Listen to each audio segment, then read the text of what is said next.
The objective of this podcast is to engage policy professionals in debates over thought-provoking and sometimes sensitive topics. We aim to bring those professionals together in a way that does not feed into the tribalist narrative plaguing our society today. It is my hope, and the hope of all involved in this endeavor, that by allowing these ideas to contend and challenge each other with mutual respect, everyone who listens will learn a new appreciation for something previously not considered.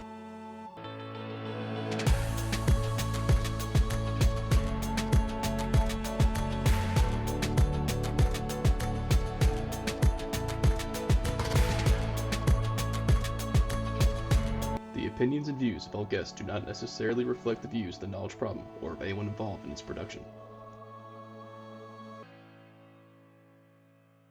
Hello everyone, welcome to the Knowledge Problem podcast. My name is Dominic Malusi. And I'm Alex Pilkington. Today we're having a conversation on climate change and energy solutions. Today we have Alex Bozmoski.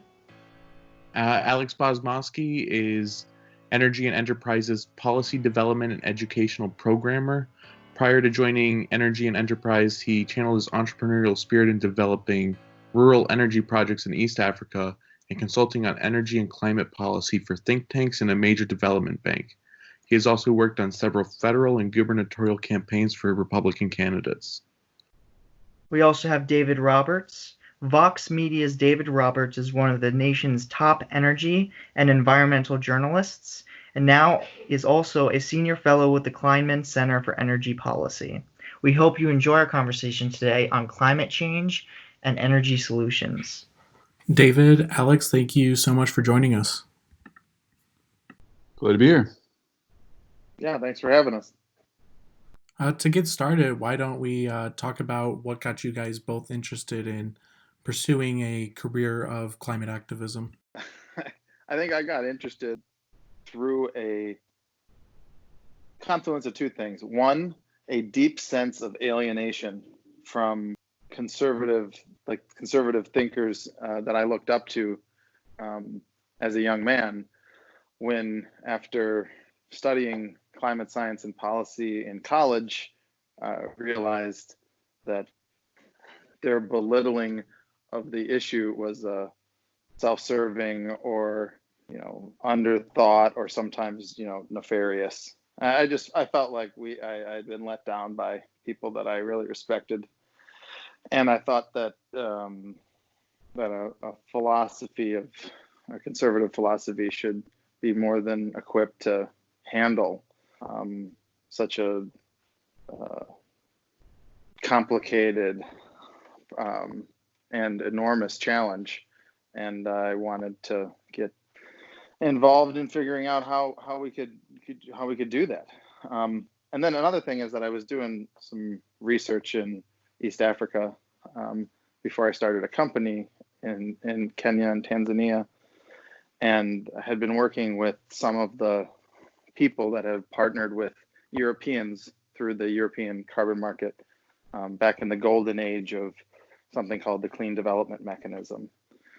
And I had seen some communities that really were made better off by their engagement with the climate policy in Europe and some parts of the rest of the world. And I've also saw some communities and met people that were being screwed. And it just really got under my skin that climate policy could be written in such a way that it makes poor people that are dealing with the challenges of climate change the most worse off. And that it should actually be the opposite, that our responses to climate change should do everything that we can to make the people the most dealing with the problems and least able to pay for their adaptation to climate change. They should be, if anything, better off. So after the whole carbon market kind of went kaput in the throes of the financial crisis, I came back to the States hoping to find a way to bring conservatives to the table to help lead better climate policy in the United States.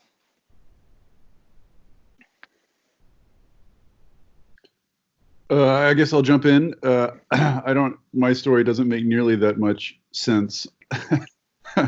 I was studying philosophy in grad school for quite a while, and then bailed out of that and was drifting around Seattle unemployed, and saw an opening for an editorial assistant at a small environmental web publication, and needed a job. So I applied. And once I got there, that was Grist. They're a nonprofit environmental website, news site. Once I got there, I started writing more, and I sort of needed to learn about, I will confess that before I got that job, I had not had any particular interest in environmental issues. Certainly had no history in environmental advocacy or organizing or anything, or writing or anything like that. I had no history in journalism either. I really had no history. So I just started writing about stuff and learning about stuff, and I gravitated to climate change for a bunch of reasons. One, just because, and this, I guess, is partly one of the same reasons I went into philosophy, is just that I really like systems. I like systems thinking. I like thinking about systems and sort of emergent effects of systems and how systems evolve. And of course, climate change is the mother of all systems problems. Like it is a system of systems, each individual component of which is like a system of systems. Like it's fractal. There's a sort of systemic complexity all the way down. And so I just found it, honestly, to begin with, I just found it really intellectually fascinating. And I found it intellectually fascinating, but I found most writing about it the opposite of that. My experience of environmental journalism, when I started, sort of like climate journalism was just a tiny subset of environmental journalism, and most environmental journalism was, to me at least, very boring. It's kind of like science journalism, and I care about science. I like science, but that's not really my passion or focus. And I thought, well, if what the scientists are saying about climate change is true, then there are social implications and political and economic.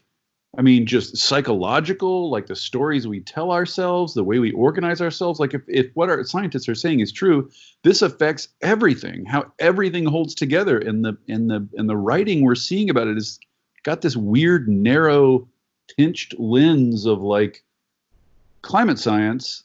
And so I just thought, well, this is like a big, giant intellectual territory that is just fun to romp around in, and there's almost no one else romping around in it. So for me, it was like I was like a pig in shit when I started learning about it, and still am in some ways, despite the sort of depressingness of it. So that's kind of my story. Like I started writing more and more, eventually started writing full time at Grist, and then Vox came and asked me to move over there and do the same thing there. So I've just been really self-taught from the beginning, for good or ill. And just, it's obviously a huge moral and political issue, but just intellectually, I find climate change fascinating.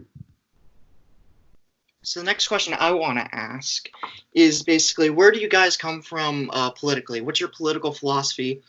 And what do you think are the biggest problems related to climate change?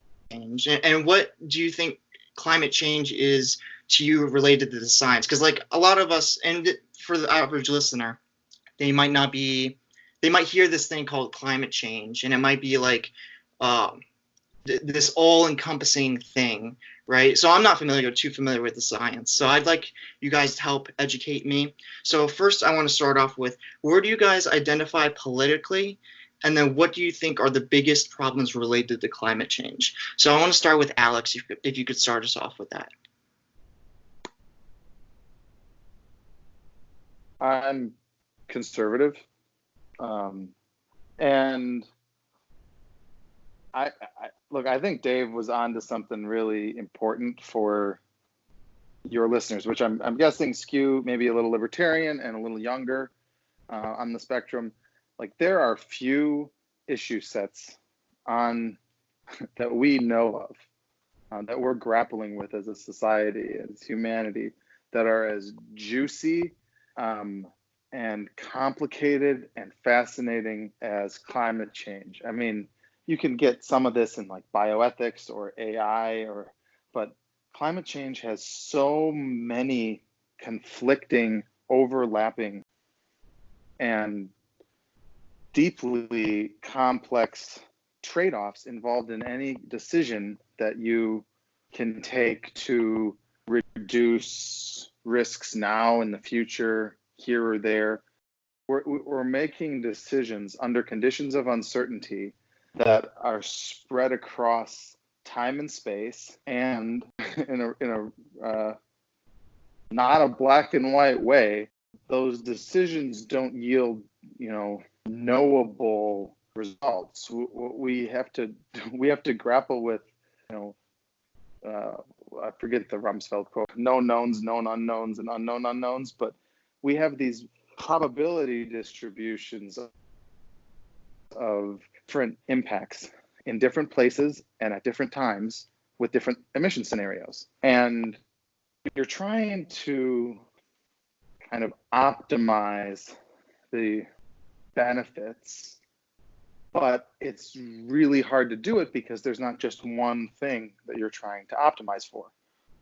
So even explanations of why it's fascinating and complicated sound too complicated to make any sense. I'm realizing that as I'm speaking. It's just, I think that whatever your interests are, you will not be disappointed by diving in and trying to apply your worldview and your philosophy and the things that you love and cherish, and trying to grapple with what climate change means for those things. That could be as simple as what climate change means for your community and your family and some of the life decisions that you'll be making. But it also means, what on a bigger level, what climate change means for our country, for humanity in the near term and the long term. I want to reiterate that Dave is totally right, and anyone that's not super familiar with this will find a profound treasure trove of really juicy questions to dissect if they start to put in the time. Yeah, I guess if I had to put a label on myself, I would just say liberal, although I tend to think in the U.S., our political discussions tend to be quite stupid, and our labels tend to be as misleading as they are illuminating. And I guess I just say, by way of background, just on that point, no one serious in American politics these days is advocating for the full-on libertarian minimal government. And no one in U.S. politics these days is advocating for full socialist ownership of the means of production, full socialism. Everyone's basically arguing, what is the right line between them? What is the right level of government intervention and public ownership in the economy? Is it something closer to where we are, or something closer to where Denmark is? Everyone's basically arguing over the details. And insofar as we bring in these sort of categorical labels, we just kind of, I feel like, end up starting dumb arguments that are much more about identity and signaling than they are about actual policy or circumstances in the world. So anyway, all that said, though, I'm sure everyone listening to this podcast would immediately identify me as a liberal. As for the biggest problems, Alex is right. Climate change is every problem.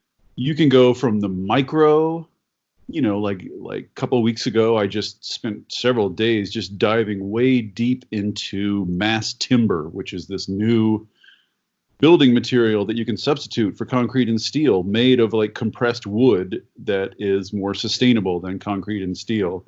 And that's just like super detailed and, super interesting on kind of a micro level about that particular industry and that particular set of emitting technologies. Or you can just pull back all the way as far back as you want to and think, well, what does climate change say about the story of humanity on Earth?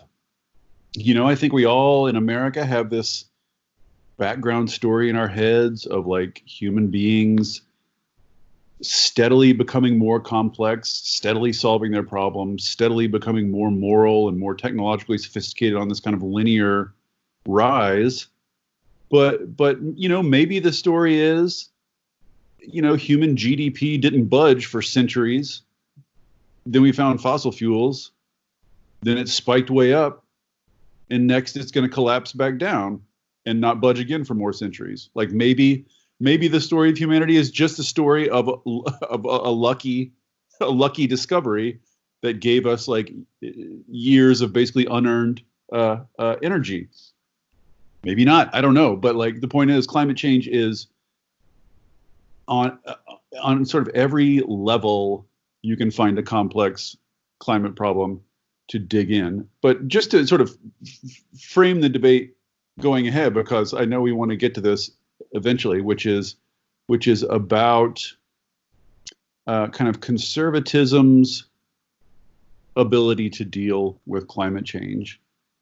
And I, for one, am interested in sort of which of two directions we want to go with that.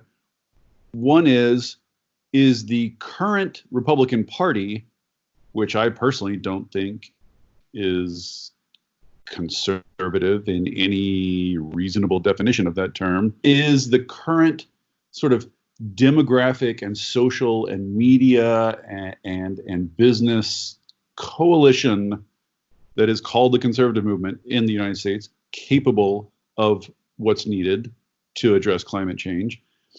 And then we could step back from that and ask whether stripping away all the sort of venality and whatever else that has taken over the right today, and just look at conservative political and economic philosophy in its best, right, in its most flattering and best form, and discuss whether that is capable of dealing with climate change. and my answer is no on both counts, but I guess I would like to know which one you guys would like to talk about. So I think that would lead great into sort of our first disagreement or our first challenge. I can pose it to Alex and ask, as a conservative, well, what does conservatism mean to you? And why is it, do you think, that the conservative movement in the United States has been reluctant to enact policies to combat this all-encompassing problem of climate change? So I'll start with that with Alex. When William F. Buckley Jr. used to be asked that question, he would respond with a quote from Richard Weaver that defined conservatism as a paradigm of essences toward which the phenomenology of the world is in continuing approximation. And he did that just to shut up the questioners, so they didn't have to have the discussion of what is conservatism. In part, it's in part a facetious response, but there's something really serious about it too, which is on a fundamental level, and I'm not equating this with the modern Republican Party or just party politics in general, but there's a rejection of ideology as a appropriate political philosophy. Like the idea of an ideal that we can create through political institutions and strive for, what a philosopher named Eric Voegelin called the imitization of the eschaton, like trying to impose your ideal view of the world onto society at present. A rejection of that follows from a conservative temperament toward political questions. And I think that there's a lot of conservative scholars that sort of adopt, a temperamental conservatism rather than a rigid, dogmatic version. Though in the history of kind of the right in America, there's such diversity of thought that has forged such unique and sometimes strange bedfellow coalitions. And the most famous of these sort of strange bedfellow coalitions was the one that kind of formed the backbone of the Reagan Revolution between libertarians and traditionalists, with what National Review sort of branded as fusionism, the coming together of a philosophy that put economic liberty above all, and one that looked to the conservation of culture and tradition and local and familial institutions. And another way to say it is like kind of the social issue right and the economic right kind of making a partnership that's always been kind of awkward. The thing that they said brought them together was that even though their motivations might be different, that the ends are the same, which is kind of establishing this realm of liberty in the family and individual economic sphere. But look, I think that in general, the values that people that identify as conservative, which lend very importantly to climate change, include a responsibility to pass on posterity greater prosperity than we inherited, the idea of stewardship of God's creation, the idea of fair play and accountability, economic responsibility, that you ought to be, you should be able to reap the rewards of your hard work, but you also should have to pay for the damages that you cause other people, non-consenting third parties.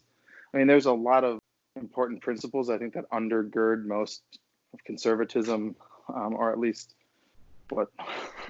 it's really hard, by the way, to define conservatism in an era of Trump.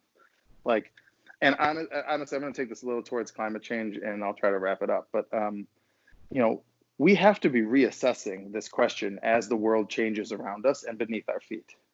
And I can't even imagine the cognitive dissonance happening in Washington right now as Republicans, after years of, or maybe even being elected on a platform of rejecting the economic stimulus after the Great Recession, and now are, putting their names on something that looks an awful lot like a big chunk of the Green New Deal, except it's not meant to stimulate. It's like life support for an induced coma. But we're talking about direct payments. We're getting half steps towards universal basic income, towards national health care, towards benefits for our unemployment benefits. We even have stutter steps toward universal housing and stuff like that. That's part of the Green New Deal agenda, and these things have Republican faces on them. This is a Republican thing, and so they must be asking themselves, what is conservatism when you're in a crisis like this and we're spending trillions of dollars that we don't have on massive government interventions that are necessary in the moment. So I think that I have no idea, Dominic, if I'm getting close to your question here, but I better just pause so we can move on. But if we want to get back to climate change, I'll do it. Okay, sure. Well, I'm just trying to lay the fundamental philosophies down just to understand where you guys are coming from so that our listeners know who you are, what your main goals are, what your ideas are, so that when we tackle the problem of climate change, I think that they'll be truly able to understand where y'all are coming from.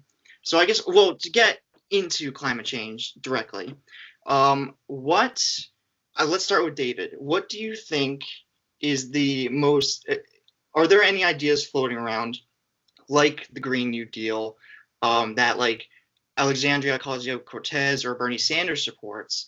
Do you think that is the best proposal to solve this climate change problem? Does that do enough? Do you think it does too much? Do you think it does too little? What would you say is the best policy prescriptions to solve this massive, massive problem for our civilization? Well, by way of a kind of meta comment on that, I think the right approach will be what FDR proposed in the face of the Depression, which is just try things, see what works, continue what works. If it doesn't work, throw it overboard, but get active, and sort of much more active and nimble. I mean, active and nimble, I guess, would be my meta description of a good climate response, because it's very, very, very difficult to know in advance what the kind of all the consequences of these policies are going to be. We're talking about changing fundamental stuff about our economy relatively quickly, and there's going to be weird, knock-on effects in every which direction. And the best thing we could all do is just acknowledge the problem, acknowledge the difficulties it poses, and stay open to evidence, and stay willing to sort of question our assumptions and change, and change as we need to. So, but all that said, I think my sense is that a lot of people on the right don't really understand the logic of the Green New Deal, or have a very unflattering and kind of caricatured view of the logic. So I'll just kind of explain the logic, which I more or less buy. So I think from the right, it looks like they look at the Green New Deal and say, oh, the liberals have a bunch of stuff that they've always wanted, and now here comes climate change, a big problem that gives them the excuse to just do everything they wanted to do all along.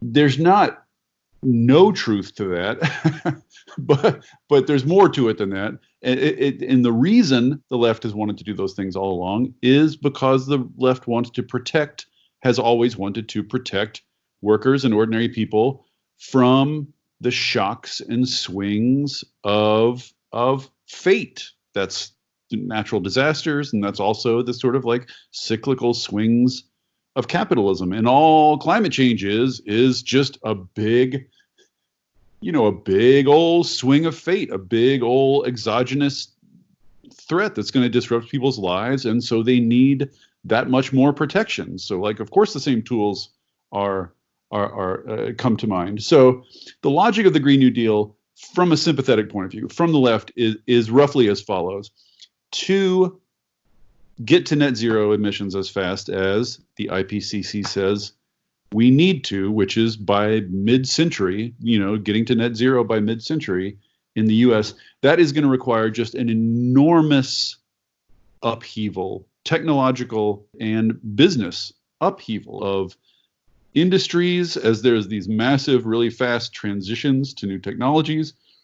It's going to create whole new businesses, create whole new regions of economic activity, but also wipe out some industries and wipe out some areas of economic activity, and wipe out, and there are communities that will be every community will be touched. I mean, if we do the transition at the level and speed that the IPCC says we need to, which is unlikely, but if we do, it's going to be incredibly disruptive in good and bad ways to almost everybody in the country.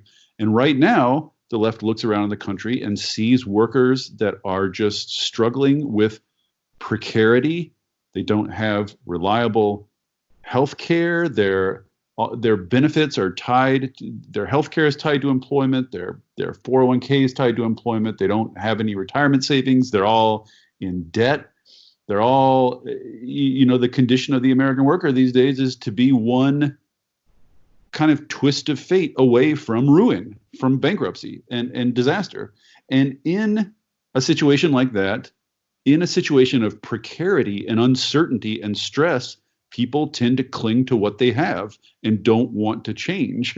They're not open to grand schemes of transformation when they feel stressed and insecure. So if you want them to go along with you on this giant transformation, you need to offer them some security. You need to assure them you will be taken care of. Your life will not be ground up in the wheels of this transition. Every community will be protected. Every person will be protected. We'll make sure you don't starve. We'll make sure you don't lose healthcare. We're going to do this giant thing together, and we're all going to take care of each other along the way.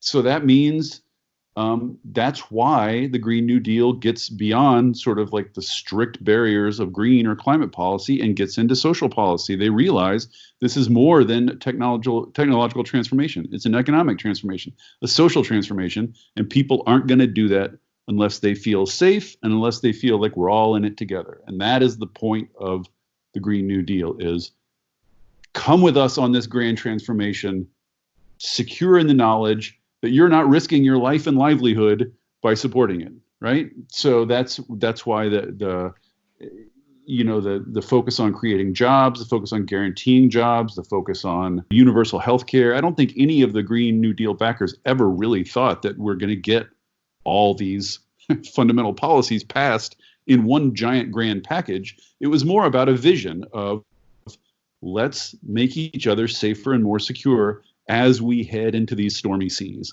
So that's, to me, is, I mean, we can argue about details of the Green New Deal or details of various policies, but the philosophy behind the Green New Deal, that basic sort of impetus behind it, yes, I totally agree with. I think one of the great faults of liberal wonks on this, or sort of centrist wonks, has always been this notion that you can just surgically go in and target only greenhouse gas emissions and somehow not perturb anything else. Like you can do this surgically, and I just think it's too big, and we've waited too long, and success would be too disruptive for that to work. So I think we just need to embrace the fact that this is a big transformation, more than just of particular industries or particular communities. It's a big transformation of the whole country, and we need to reassure people about it. Well, what I really liked about the beginning of where Dave started was this acknowledgement that some of the things we try might not work and therefore should be jettisoned. And what that signals to me is an understanding that we don't have this decarbonization experiment mapped out. And it's impossible to map out.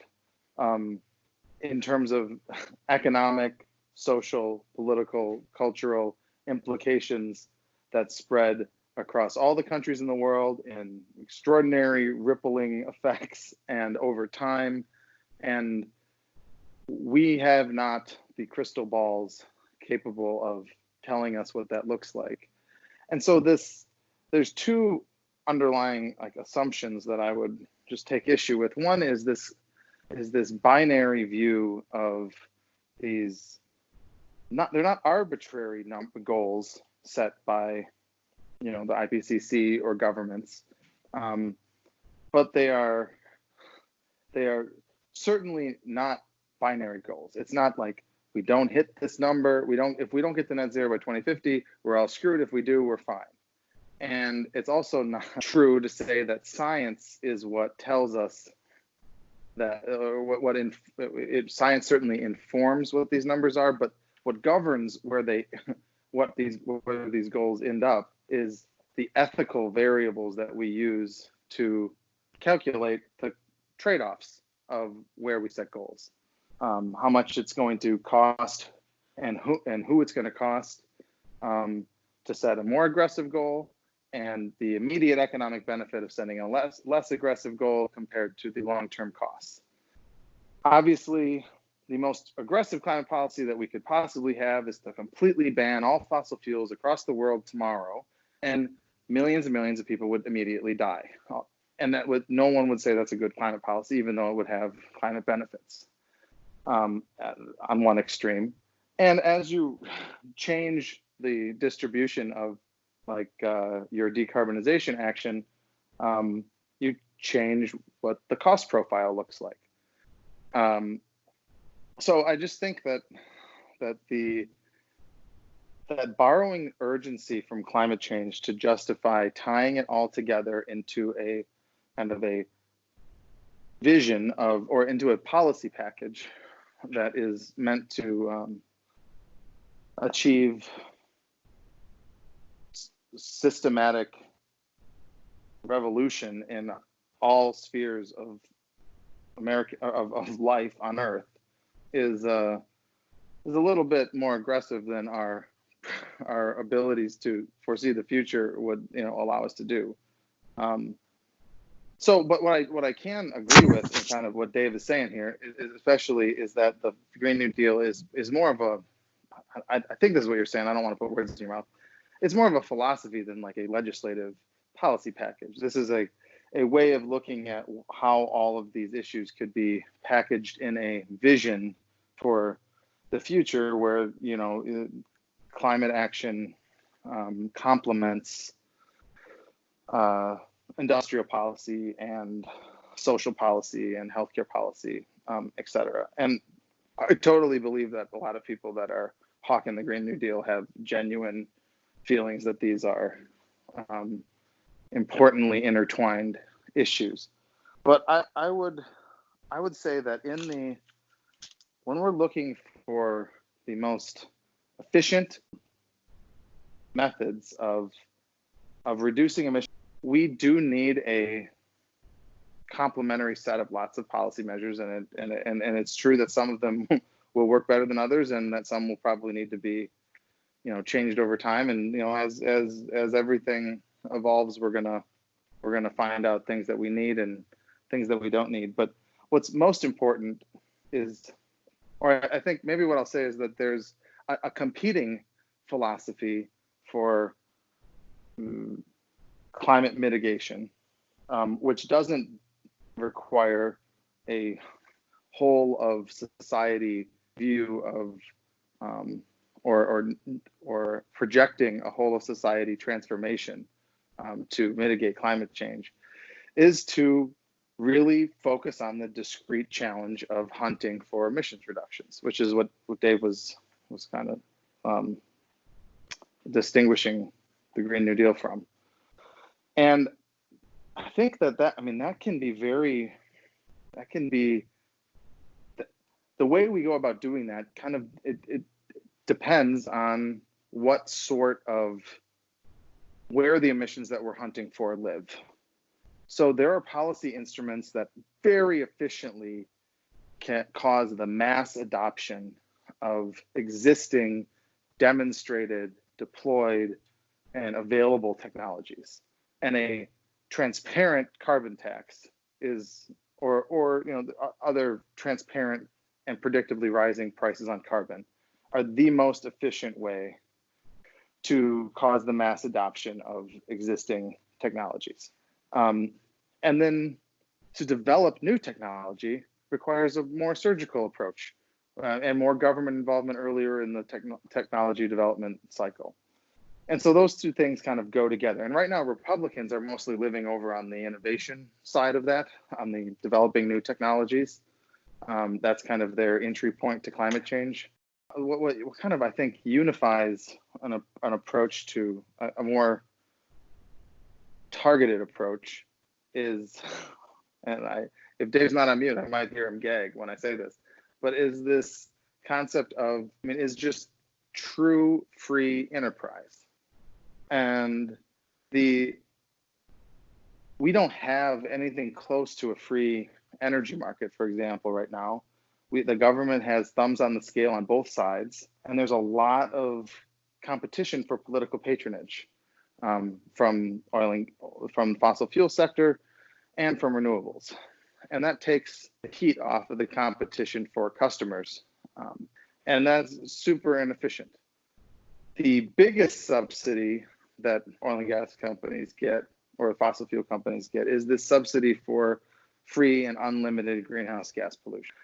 If you had the bulk of, most of the energy market more situated in a truly free enterprise environment where pollution was priced and government intervention was limited to the development, demonstration, and early stage deployment of new and potentially very important technologies, that free enterprise system would reduce greenhouse gases at like a really rapid rate, and it would help us kind of develop the technological capacity to supply reliable, clean energy technology to the rest of the world now. And I think you can take a view of climate action in the frame of achieving true free enterprise and accelerating technological development as fast as possible and opening up trade such that we can sell these technologies to the rest of the world. And you can look at that in a similar way to the way that Dave is looking at the Green New Deal, because with affordable, accessible, clean, and cheap energy, there are so many systemic challenges in America, but around the world, that are that resolve themselves very easily with more energy. So I mean, I think you can have a kind of humanitarian view of climate change action without adopting a kind of government-run social transformational agenda, and underpin your like action philosophy on free enterprise instead of on something like the Green New Deal.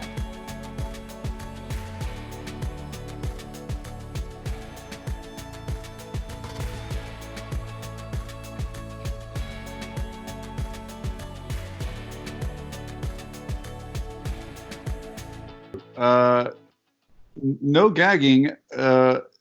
You keep disagreeing with me by saying things that I agree with. So so first of all, just to start at the beginning, there is something a little arbitrary about the IPCC goals. I totally acknowledge that. I mean, and I could not possibly agree more that science does not tell us how much to reduce emissions. And it bugs me. I see the political utility of saying science demands this and that, and it's kind of, if you unpack it, it's shorthand for a good point, but it bugs me. This notion that science tells us anything. Science doesn't tell us anything. Ethics, prudence, our values tell us what to do. Science can tell us what is, but our values we bring to it tell us what we have to do to it. The only response I would make to that is, even if the IPCC, the sort of net zero by 2050, even if that's off by a relatively large amount, we're talking about targets and goals that are so far out ahead of what we're currently capable of that it almost doesn't matter, like, which one you pick. Like, almost no matter what goal you pick, urgency falls out of it. There's no, and almost no matter what sort of ethical or prudential judgment you make, urgency falls out of it. The problem has gotten so palpably bad that it's sort of like washed away the differences among a lot of these arguments. It's just so bad that it's an urgent problem almost no matter which way you look at it. So it's like, it's like we're sitting in Florida going, like, we got to go to Wyoming. No, we got to go to like Utah. No, we got to go to Washington. Like, we're on foot. We've barely started. Like, like, can we all agree to just like get moving? So that's one thing. The second thing is, I absolutely would not gag at the thought of using markets to achieve positive, socially beneficial results. I happen to think markets have done that over and over again in this country's history. It's just that, sort of hyper-conservatism to me takes market beyond a sort of like instrument that we can use and makes it into something like a religion or like a state of nature, or like if government backed off, there would be something left afterwards, like a perfect free market. And that's just not like, even if you look at sort of like the Heritage Foundation's list of countries that are most free in the world, even economically free, the ones that are freest tend to have large redistributive social welfare states. So markets are our creations. We can create them such that there are more or less competition, more or less sort of rigid rules bounding what they can do, more or less kind of help from the government for various actors. There are more and less competitive markets. And I really think we should just stop thinking of markets like this kind of sort of hyper ideological or even like theological point of dispute, and just start thinking about, well, where do markets work and where do they not work? Like where are they useful and where are they not?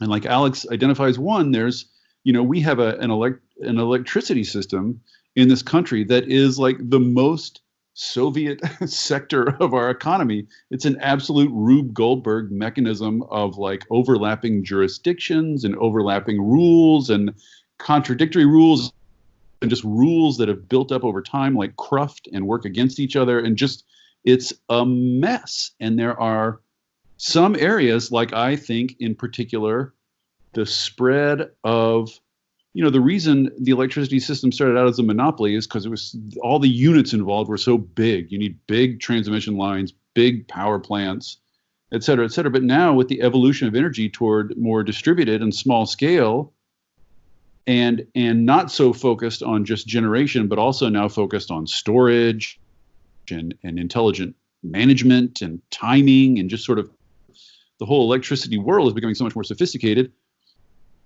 Innovation is moving out to the edge of the grid, to the distributed side, where the units are much smaller, and consequently, like, iteration is much, much faster, and innovation is much, much faster. And in a situation like that, that is where markets shine. When you don't know exactly what you're going for, or what technologies might emerge, or what you're capable of, you set up a market and tell people there's money to be made. You guys go figure out how to do this. That's a great context for a more competitive market. And I would love to see more competitive markets in electricity. I've written several long articles about this. I just don't think you can take the markets are good as a absolute and apply it everywhere. It's just what do you want markets to achieve? I think, and this is another point I wanted to make on this podcast, which is I think there are lots of areas where conservatives, and again, conservative can mean lots of different things. I'm not talking about the sort of revanchist white male Christian demographic backlash that's currently going on under the name of conservatism. I'm talking about conservative philosophy, conservative economic philosophy, of the sort of back to Milton Friedman and that whole thing. But insofar as there are people who hold conservative economic philosophy, there are tons of places where they could collaborate with climate hawks fruitfully. There are tons of areas in the American economy where old or dumb or kind of regulatory capture style rules are holding back competition and also holding back the decarbonization. Like a ton of the carbon that is still in our economy is there because of rules, because of government, because those industries have money and power and influence over government and work to pass rules and laws and tax breaks and et cetera, that benefit them. I mean, coal right now, the coal industry, not just in the US, but worldwide, is almost entirely a corpse held up by government subsidy and distorted rules. If coal had to compete in an open, free market anywhere in the world, it would die immediately. Like, the coal industry's existence is testament to the power of market distortions to hold back and prevent decarbonization. And you could find a ton of places where conservatives and climate hawks ought to be able to come together around that stuff. But it's also the case, I mean, and I think This audience probably is familiar with the Niskanen Center and Will Wilkinson at the Niskanen Center and Jerry Taylor and these sort of like libertarian guys who largely through climate change kind of have been thinking their way out of libertarianism or to a different kind of libertarianism. I think what they say is the countries that work best, where people are happy and economies are healthy and people are free, like the much vaunted Scandinavian countries, actually have fewer regulations on business than we do, but they have much larger redistributive social safety nets. So they benefit from open competition. They benefit from the economic engine of markets, and they also benefit from the social role that redistribution plays, which is to keep people happy enough that they won't revolt, right? Or they won't elect someone like Donald Trump who just wants to blow everything up. They get the best of both worlds. They get the sort of happiness and good health and good social indicators that come with people not being immiserated by markets, but they also have open and competitive markets. And I would just like to see a lot more of that sweet spot applied to climate in the US. There's tons of places where it would be fruitful to do so, I think. I'll stop there. Yeah, I have a question is that cool? Can I ask Dave a question? Of course. All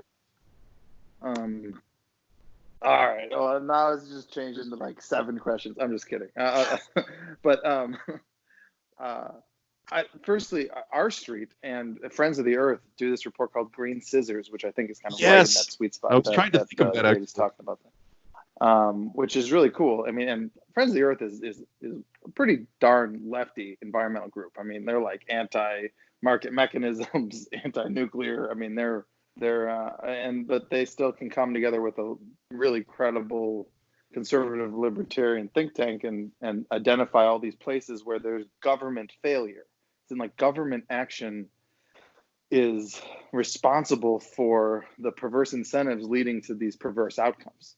And I've thought about this a lot over the years, and I'm just curious what you guys think. That Dave, have you ever read a philosopher from the 80s, Aaron Waldowski? You know what I'm talking about? I haven't, no. So he's got this kind of I think he was libertarian, but this theory of like the colonization of risk, where people tend to recognize, it's kind of an intuitive insight, but after you hear it, but you take more seriously risks that are attributed to what you perceive to be malicious actors. And you take less seriously risks that are attributed to things that you perceive to be good. So if someone who is skeptical of big business, capitalism, oil companies, for example, is presented with the risks of climate change that are in large part due to the burning of fossil fuels, and it's very easy to really attach a lot of moral weight and urgency to those risks of climate change, because they're caused by what in your gut to be kind of malicious actors. Whereas someone that whose dad works for an oil company, and they kind of have an American dream sort of story where they started with nothing and worked their way up, and they own everything, or they feel like they really have claim to the fruits of their hard work, and they had someone in her family that like emigrated from a former Soviet black country. But anyways, like where capitalism and the fossil fuel industry are naturally good actors. They've made your life better, your family's life better. When you hear a risk attributed to that industry, it's harder to understand the urgency of it. But like this climate change problem is definitely a confluence of market failures and government failures. And I just have wondered why the issue is much more often presented as only, market failure requiring government intervention, and never as, either the truth that it's both, but never really as government failure, which in a sense is in some of these green scissors sort of things that might be kind of smaller on margin than the free pollution pass, but that's a government failure too, in a way, because it's like, if you say soccer is good, well, is soccer still good if you don't have a referee and everyone's breaking the rules? I mean, there is a government failure if you are not properly refereeing the fair play in a market, in a competition. So I'm just curious of what you think. Like if there's if we could recast this a little bit in a way that would work for people that have different views about the relative good of different actors in our public life or in the economy. Well, on a kind of like short-term proximate level, I totally agree that is politically promising. I mean, the same thing has happened to the climate debate that's happened to literally everything else in the U.S., which is just that polarization has become this kind of self-reinforcing spiral, and it just like my sense of why people on the climate side aren't willing to make that concession or aren't willing to talk about that more is just that they don't think that there are any good faith interlocutors on the other side, and that anything they say will be used against them by actors who are primarily out to defend their big friends. That's the sort of crude, but also I think true explanation. But on a larger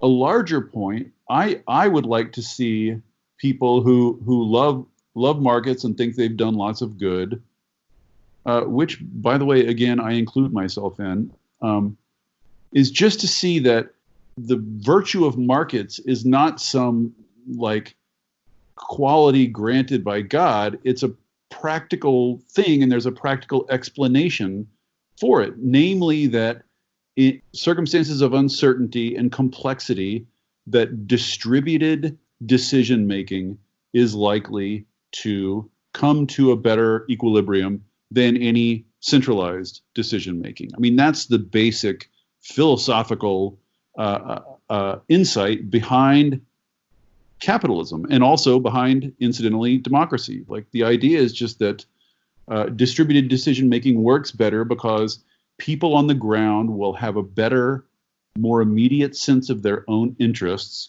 than people far away will.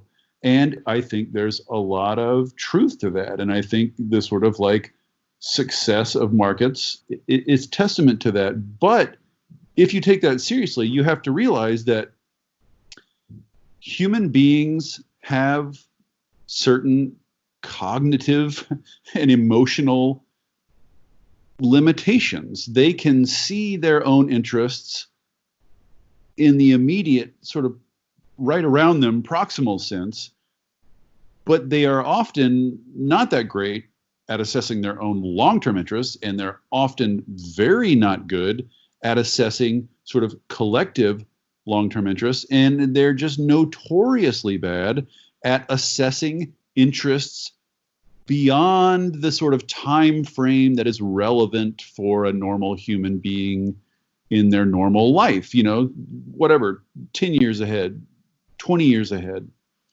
But they're just not good at seeing or anticipating threats to their interests beyond that. Like, humans just have limited capacity for that.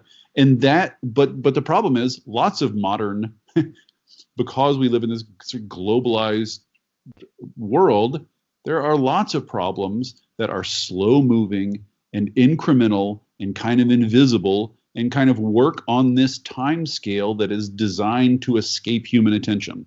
And climate is obviously the sort of paradigmatic form of that. Like, it's just not, human beings did not evolve to have their attention captured by something like this. So consequently, they will not be acting within markets in such a way as to be minimizing this risk. They will ignore this long-term risk like most people do. And if they all do it individually, then we're going to do it collectively.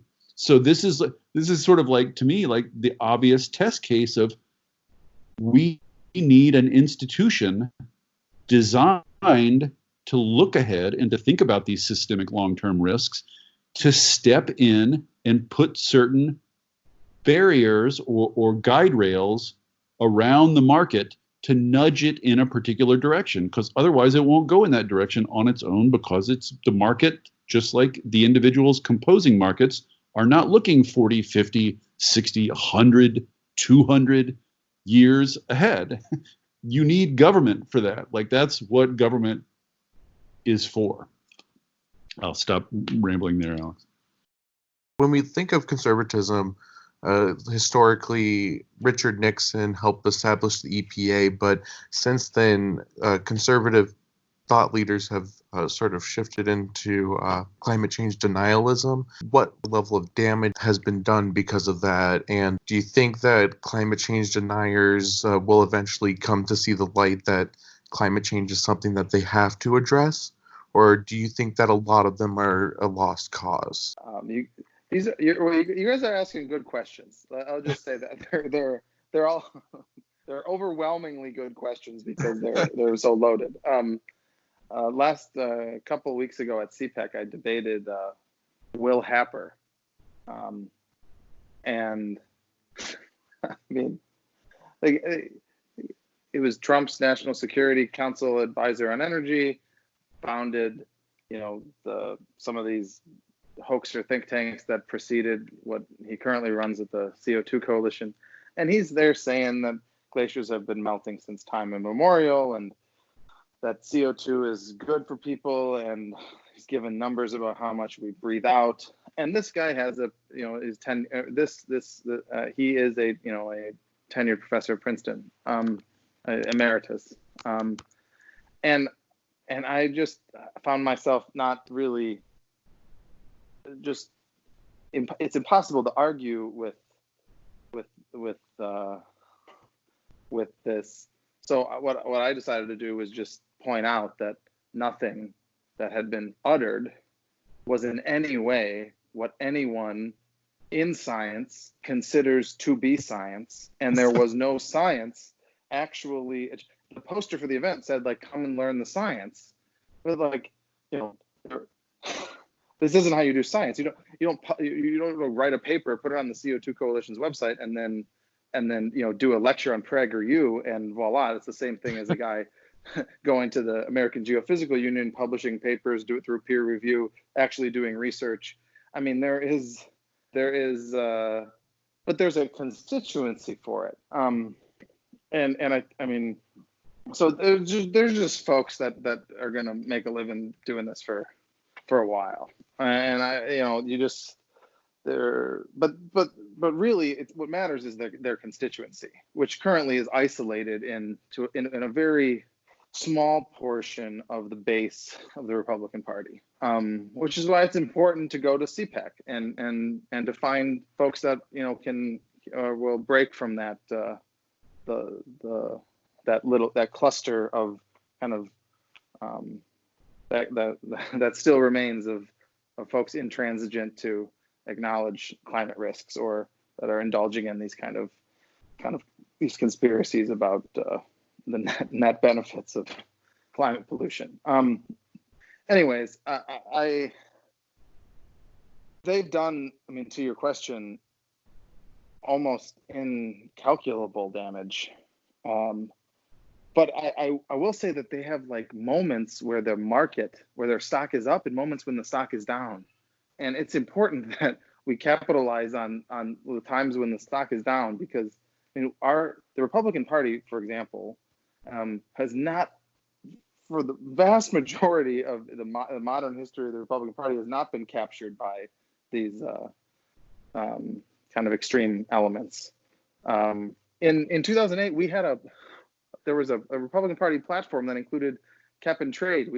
There were the greatest greenhouse gas reduction policy, the most efficient one on planet Earth ever, was in the Reagan administration, accidentally, through the the ozone protection legislation and the international treaty. But really, in our country, I'll just say this is an important point, and the one I think, but I've been wrong so far in this podcast, Dave, about where we might disagree, and it'd probably be just due to the nature of Twitter. Honestly, that's where I think I'm getting some of your thoughts wrong here.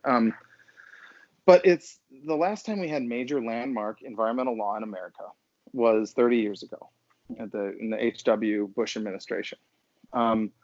And from that point, with the Clean Air Act amendments and the UNFCCC ratification, which was the last major landmark environmental treaty that we ratified as a country, through the Clean Air Act and the Clean Water Act and the Safe Drinking Water Act and all the landmark environmental laws, they all have one characteristic in common. They are all of them were bipartisan in Congress, with a split government and a Republican president. And that even survives the one that the Republican president vetoed, the Clean Water Act. But there were such supermajorities that they didn't even take a roll call vote to override the veto. And this feature of the way that our country gets to environmental law is so critical, and it is very controversial right now among climate hawks. There is a clear preference or view that the only way to avoid, or to the only way for America to adopt a leadership posture on climate change and to kind of lead the world to avoid the worst impacts of climate change in time is a multi-generational, dinosaur or hegemony of the Democratic Party involving all branches of government and court packing. And like this idea that we're gonna skip bipartisanship and is the only way. I just am so worried about the consequences of that approach to climate action, because it's never ever worked for anything. And we need this to work.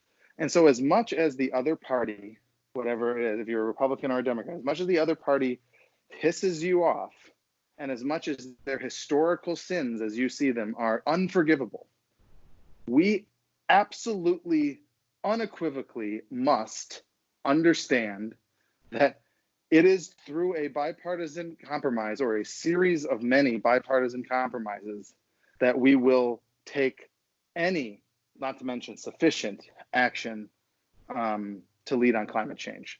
So I just implore anyone to not try to think of their preferred solution set in such a narrow of a way that it precludes the ability to negotiate with people that don't think like you. Because that is how we will get this done. We have to find bipartisan policy solutions, even if they're initially incremental and they get bigger over time. Or I don't know how it's going to look, but I do know one thing, which is that when the president signs this, whatever the president is, there will be Republicans and Democrats flanking that president at the ceremonies that sign these bills. Goodness, so much to respond to these wildly huge questions. I will say on the question of deniers, my sense is that people who tend to think and analyze and write and talk, i.e. most of the people who actually discuss climate change online, tend to overvalue words and messaging and kind of like persuasion and argument. Honestly, I mean, if you ask me, the mechanism for how this has worked is there are powerful interests within the Republican coalition. They came to realize that any practical climate solution was going to hurt them, So they swayed the elites and leaders of the Republican Party, and the elites and the leaders of the Republican Party then went out on right-wing media and told their people it's a hoax. And so a certain number of people adopted the idea that it's a hoax, and a certain number of sort of hardcore kooks, like Alex talking about debating, didn't realize that it was all kind of a pretense, and really took the hoax thing seriously and devoted their lives to building grand conspiracy theories about why it's a hoax. But I don't think denialism among ordinary Republicans has had almost any causal role in anything. It is the interests, the identity and interests that are doing the work here. It is primarily the interests of members of the Republican Party that are at stake in climate policy. That is why they oppose it. And as long as they oppose it, they will use denialism as long as it works. And now it appears to be sort of like, it lasted much longer than I think anybody thought it would, but it seems to have kind of exhausted itself. And so now they're just sort of switching back. They're finding the next line of defense, which is like, we don't want socialism. We don't want to destroy the economy. We just need to plant trees and bury carbon. But it's the same interests at work with just a different story. And it is the interests that will change or not change, that will change or not change the politics. Going on the internet and arguing with a denier is the single most pointless activity that a human being can engage in. There's just no margin to it. It's not genuinely driven by science. They're not genuinely open to changing their minds. And if they did change their minds, it wouldn't matter. It's not their minds that matter. It is the elites and leaders on the right that matter. And it is interests that drive them. And identity as sort of like the enemy of the libs, the enemy of Dems. And if Dems care about this, then they're against it. Like that's, that's overridden everything else. So I just think this endless discussion and endless history on the side of climate people to find just the right message, just, is it national security? Is it market friendly? Is it God gave us this earth to be stewards? Like this endless quest to find the perfect message to persuade people has just been, like, to a first approximation, a total waste of time. As to the bipartisan question, this is much more interesting. This, I think, Alex, we finally have found something that we genuinely disagree on. It is true that bipartisanship used to be much more common in the U.S. in the post-war era in general, not just on environmental stuff, but in general. And there were reasons for that. And the reasons were not people were more reasonable and more willing, open-minded. It's just that both parties were much more heterogeneous. There were a bunch of sort of very socially conservative, racist Dems and fiscally liberal Republicans up in the Northeast. Like, the parties used to be much more heterogeneous. There used to be a lot more ways of reaching across the aisle, just a lot more cross-cutting interests, a lot more cross-cutting, sort of alignments possible. And some of those manifested in big environmental laws. But those circumstances have changed fundamentally. There is the process of U.S. politics over the last several decades has been one of sorting along every line you can name, geographical, by party, by race, by personality. I mean, you can find the difference almost on any metric you look. And as my sort of colleague Ezra Klein has written in his new book about polarization, what's happened is that all these identities, some of which used to be cross-cutting, all of them have kind of become stacked. So all our fights are the same fight now. like if I tell a political scientist how far away I live from a Whole Foods, he can tell me who I vote for, what music I listen to, like what I think about the size of government, like what I think about gay marriage, name it. Like all the identities have become stacked, and all the fights are one big fight now. And so there's just no margin anymore for bipartisanship. And I would just say, you could say there's no big, grand national environmental legislation since the last bipartisan one 30 years ago, and that is true. But then if you look over the last 10 years and ask, well, where have we made progress on climate change? Where has good policy been passed and facts been changed on the ground? I went several months ago and rounded up about 24 examples of where good climate policy and good clean energy and climate policy have been passed. And one thing every single one of those examples had in common is that they had elected overwhelming numbers of Democrats. They elected Democrats to the state house and both houses of legislature and the governorship, or to the city council and the mayorship. Basically, anywhere Democrats get enough power to overwhelm Republican resistance, they pass good climate and energy policy.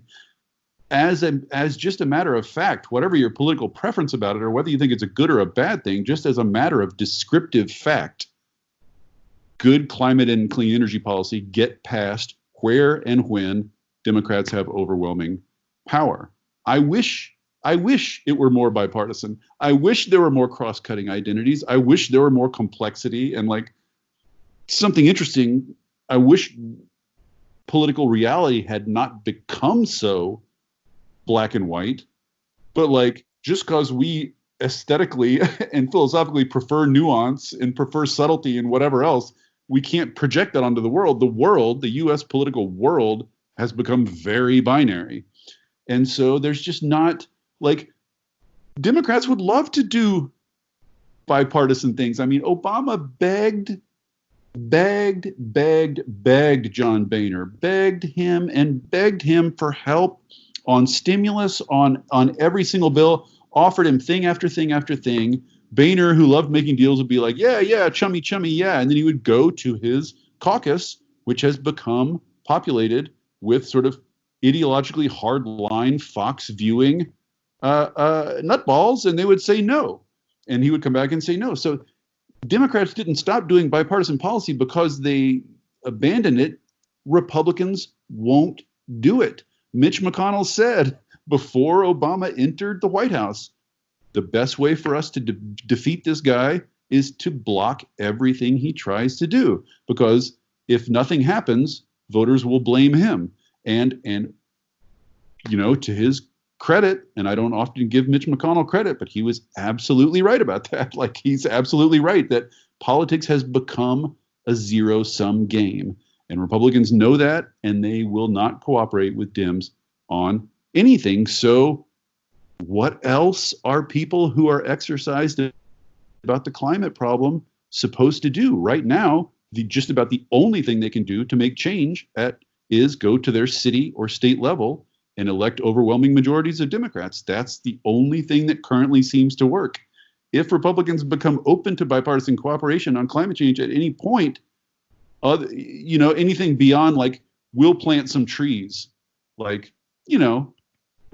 that's not bipartisan cooperation, whatever. Like if Joe Manchin says, okay, I'll sign your tree bill, voila, then like Republicans have a bipartisan tree bill, but whatever. I'm talking about genuine cooperation on solving the problem. If they're open to that, like, Democrats would rush to it. Democratic voters and politicians, and polls and surveys show this over and over again, like cooperation, want their leaders to cooperate, are much more likely to sort of second guess and criticize themselves and think the other guy has a point than Republicans. This is just a social science, inarguable social science result. Like, Republicans don't like cooperating, and they punish their leaders who cooperate. So when that state of affairs changes, I think there will be opportunities for bipartisan cooperation. But in the meantime, like, we got to do stuff. Stuff's got to get done. Yeah. In the meantime, stuff's got to get done. which is impossible to get done in split government, and the pendulum always swings back. So unless we can find that bipartisanship, like it is hard and tougher. But without it, we can't get this stuff. It's just NRDC and all these guys, they worked really hard in the Clean Power Plan. Pendulum swings, poof, right? And now we're unwind the whole thing, and we're now finally, we're working on some bipartisan incremental clean energy stuff where we were before COVID, and things are coming out of Senate ENRs. Things are they're kind of warming up these collaboration muscles. Those things keep failing. Those things, there's tiny things have been stewing in the ENR committee for like years now, like 6 years. These incredibly modest, like negligible policies, and even those can't seem to actually get through. Like, to me, what's going on in ENR is evidence of how like wan and dead bipartisanship is. Like, if that's what it can do, that's not very impressive. Well, we have to figure out how to reinvigorate it, because the idea that there will be one party hegemony for a long enough period of time to sustain climate action that matters has never been, our country has never really sustained a political commitment to anything for more than a decade. This goes back to the beginning. We couldn't stick with Reconstruction, and the unbelievable human suffering that it caused because we lost the political will to stick with that has been replicated on pretty much anything that we've come together and said we want to do. But eventually it fades. Like, we have to sustain a political commitment across the parties to be durable for a period of time that's kind of unprecedented in the history of political will in America. Yes, it's all unprecedented and all wildly unlikely. The likely outcome is failure. Like, I'll be happy to accept that. Well, let me just ask you one question point blank before we're done then, Alex, because the reason I think bipartisanship has not happened is pretty simple. The oil and gas industry, the coal industry, the sort of like building trades and road builders and sprawl industry, that whole sort of collection of industries, they are firmly attached and deeply embedded in the conservative coalition and are the source of much of its money and electoral muscle. And number two, reducing greenhouse gas emissions means shrinkage and let's just say shrinkage for all those industries. It means diminution for all those industries. There is no, you can argue there's going to be some gas left, whatever, that we're going to be using oil for a while, whatever. But if we move aggressively on emissions, those industries are going to shrink in number and in power and in political power. And they know that, and so won't go along with it. And they are in control on the right. So, like, to me, that's just an equation that leaves zero. There's no room there. It's not that they haven't found just the right policy instrument that they can get behind. It's their existence that's on the line. There is no policy that eliminates greenhouse gas emissions that does not eliminate greenhouse gas emitters, or at least radically shrink them. So there's just no squaring that circle. So where is the impetus for bipartisanship on that side supposed to come from? Okay, a couple of quick answers. One is just like anecdote. I asked this question to Bob Dudley, who's the CEO of BP, because he was on a panel. He didn't talk about climate change. I managed to corner him, and I got this question. And it was, in 75 or 100 years, is BP gonna be drilling for oil? And his answer, I just wanted to see, like, long term, are you thinking out of your current business? Like, there's tons of massive conglomerates and huge companies in the world that started doing something completely different and just kind of evolved with the time, and do things very different now. And his answer was, well, probably still drill it, but it won't be combusted. But well, which I had to think about that. Like, what kind of things are you thinking you're going to make with it? But obviously, he's thought about it, and it gave me like a little bit. It was a little bit of insight into kind of the way that they might be thinking about it, because right now they're looking at predictability, and which is why most of the major oil and gas companies have increasingly robust carbon pricing advocacy, contributions. I know that there's a lot of question marks around that, but like, it is a marked change from the past. I will say this: right now, I do feel a drag on the Republican Party's movement toward a total reposturing on climate, towards climate policy that comports well with a small government worldview, which is where we should be. And the drag has a very few and reducing number of sources. And they're basically a couple kind of coal magnates, a couple family, like large and influential families that pour tons of money into kind of like think tank and political apparatus that can kind of gum up the works to make any progress on an issue. The part of the like premise of Merchants of Doubt, the book, is that it really takes a tiny investment to sow doubt and slow things down or to stop something. It takes tremendously more energy to get something past the finish line. So really, the drag on our reposturing here is a couple refiners, a couple coal interests, and a couple families. And it's really not, it's not like a giant web of like a hydra-headed beast of all these industries that are opposing climate action. I mean, like that, there was a lot more like that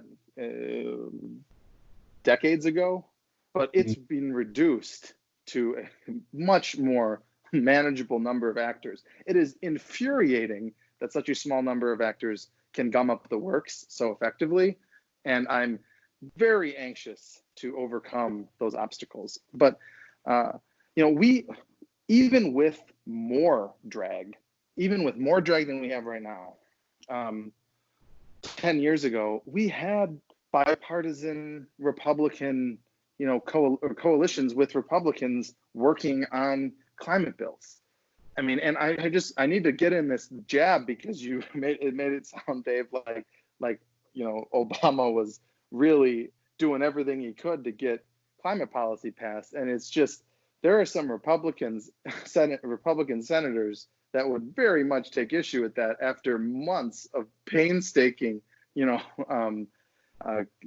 negotiations with industry and labor and environmental groups and Democrats to forge consensus or to forge bills that stood a chance to go to conference. That was, depends who writes the history, but very credibly kind of torpedoed by the Obama administration. So like everything is a trade-off.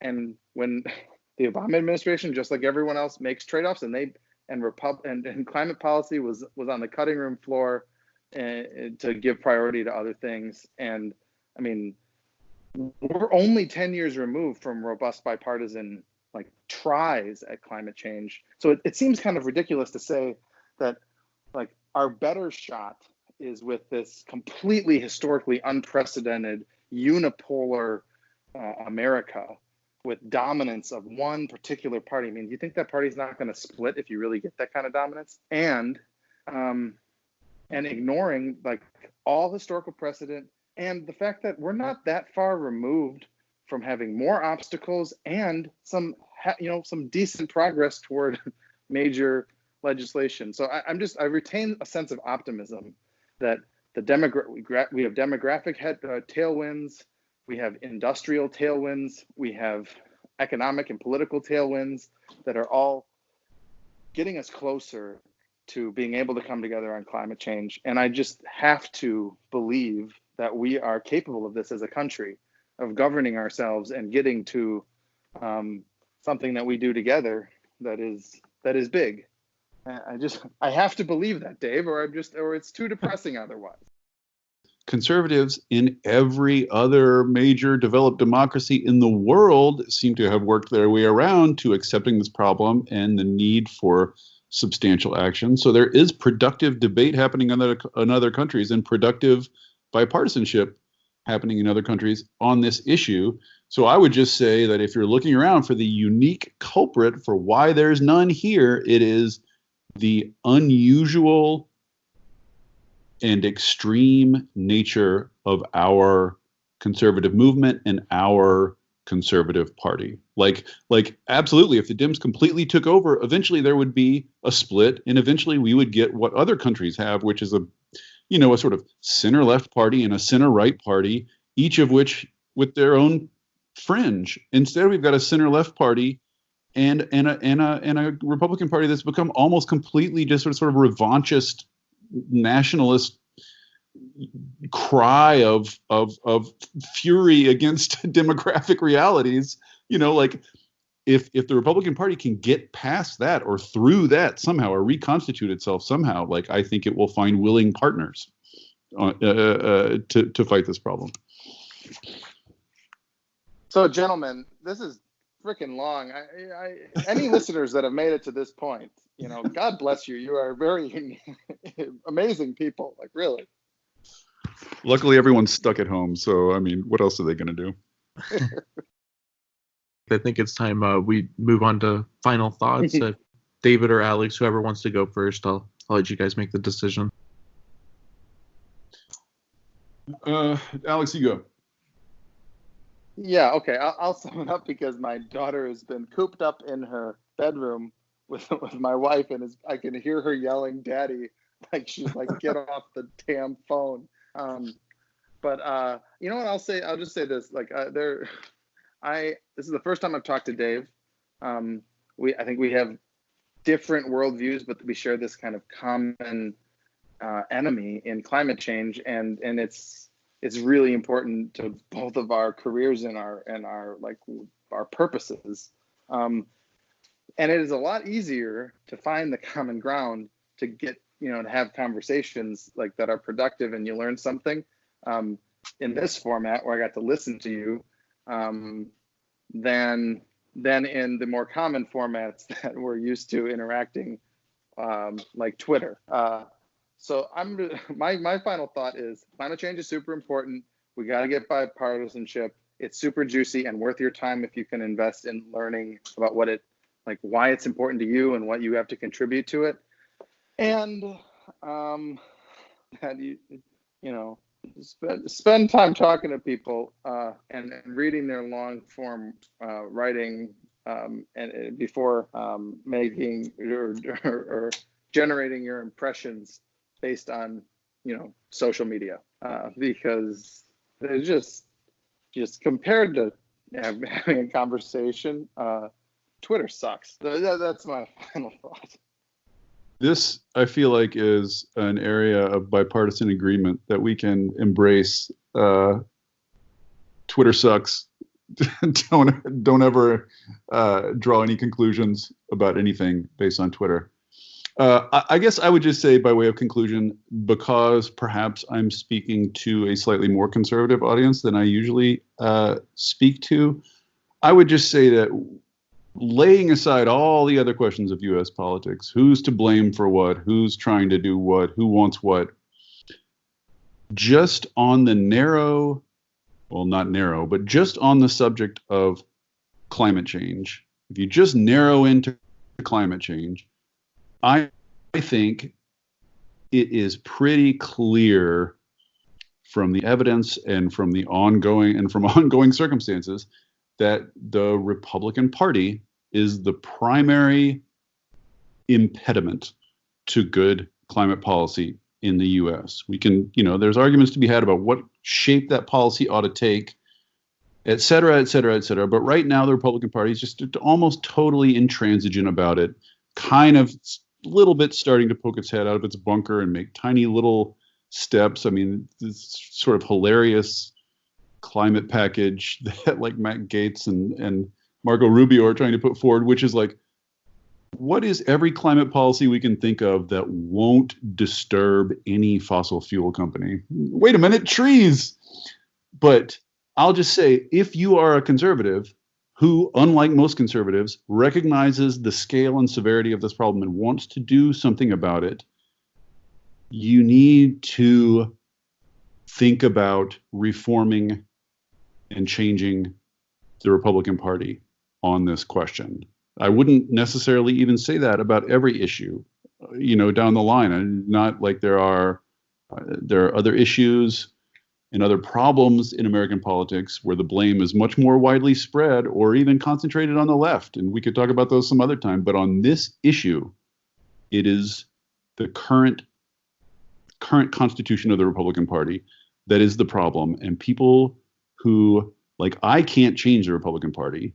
They don't listen to me, but they will listen to the young people within the Republican Party and the people who have fought their way through to the truth on this issue. So I would just say on this issue, please sort of heal thyself. Talk to other Republican leaders and elites about changing the message on this and changing the message that's coming through right-wing media on this, which is in many ways working against people like Alex and even sort of like the policymakers who are trying to kind of poke their head up a little bit on this. They risk being decapitated by right-wing media. So right-wing media needs to change about this too. So this is a place where if you want bipartisanship and you want progress, it begins with changing the Republican Party's disposition on this issue. That's all I'd say. Thank you guys so much for your time. Thank you. Thank you, Alex. Thank you, Dominic. Look forward to listening to your podcast. Yeah, thank you so much. Enjoy your day, guys. Really great job. I really enjoyed this. Okay. Bye, guys. Stay safe. Bye. Thank you for listening to this episode of the Knowledge Problem Podcast. If you liked the episode, please subscribe to us wherever you get your podcasts. Also, consider following our social media accounts to stay up to date on new developments in the show and to share your opinions. We'd like to give one final thank you to our guests today for taking the time to engage in productive conversation. We would like to also thank our sponsors, Young Voices.